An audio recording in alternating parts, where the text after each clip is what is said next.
Hi again.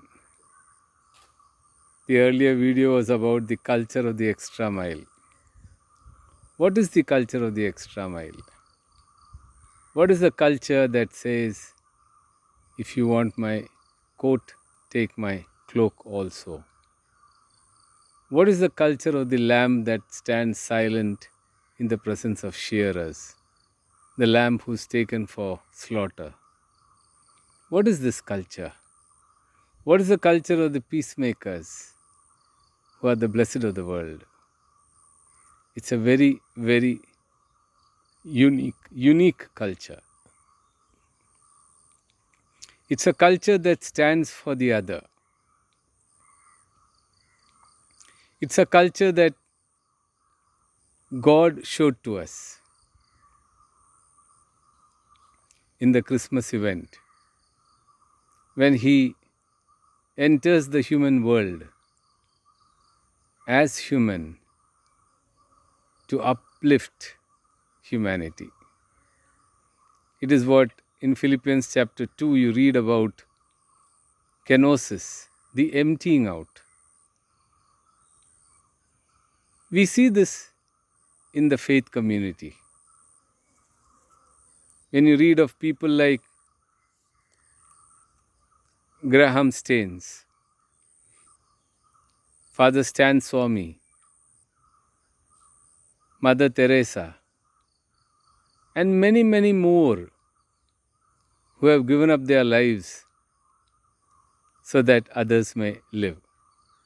It is a story of all those witnesses who are mentioned in Hebrews chapter 11. And at the top of that pinnacle stands Jesus, the perfecter and pioneer of our faith. This is the story of redeemed humanity, a humanity that believes differently than the culture of Cain, the culture of Lamech. It is the culture that says, I'm ready to die that you may live. I'm ready to give up that you may get a chance of life. I'm ready to forego my rights if that is an impediment to your life, even if it is unjust. This is a major question, the ethics of silence in the face of an unjust situation. There is an ethic behind it, and the ethic is not that what is being done as unjust is right.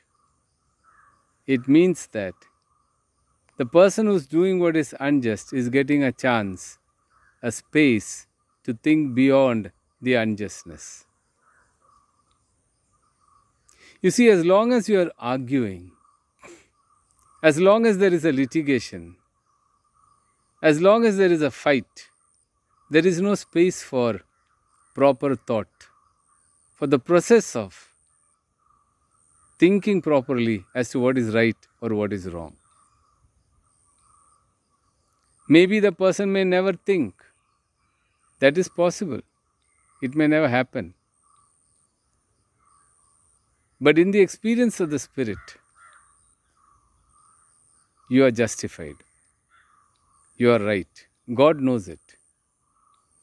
And this world is not based on principles of worldly justness.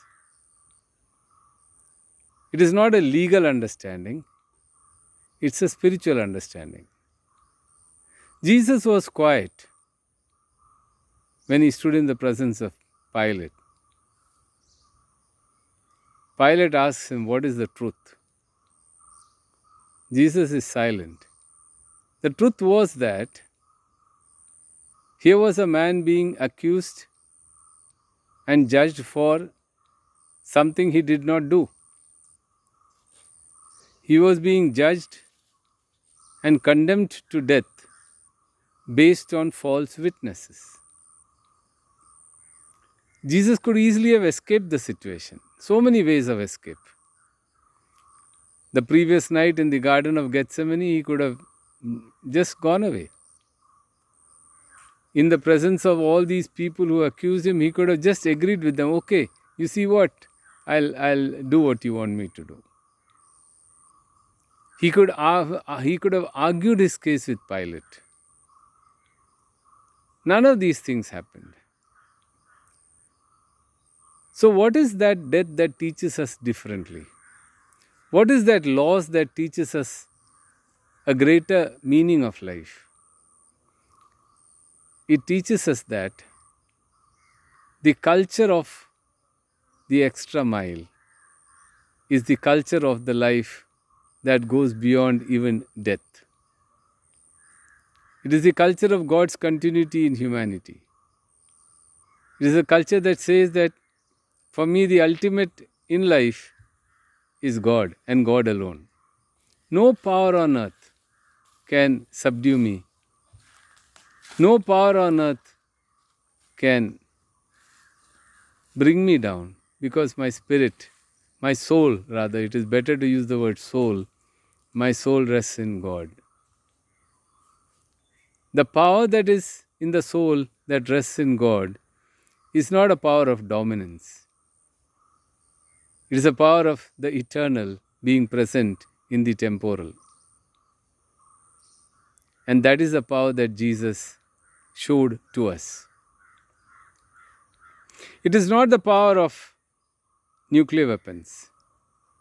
It is not the power of armies, conventional or otherwise. It is not the power of political influence or wealth. It is the silent power of the presence of God that so powerfully emanates from the person who is in God that nothing can subdue it. Jesus says, you can kill the body. Fear him who can kill the soul. Do not be afraid of him who can kill the body or the mind or anything related to the physique. Let us realize that the culture of the extra mile is the culture of God's presence in us. It is an encompassing love of God. It is the encompassing presence of God. And that encompasses all of creation. That is the presence of God. And that is what we reflect. We are not cowards. We are not spineless people.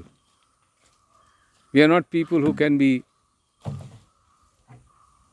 destroyed because of violence, because of laws, because of the power of somebody else. Because the greater power, the power of God sustains us. That is the power of humility, of the Lamb that is silent in the presence of shearers. That is the culture of faith. That is the culture of the witnesses of faith. May God bless us all.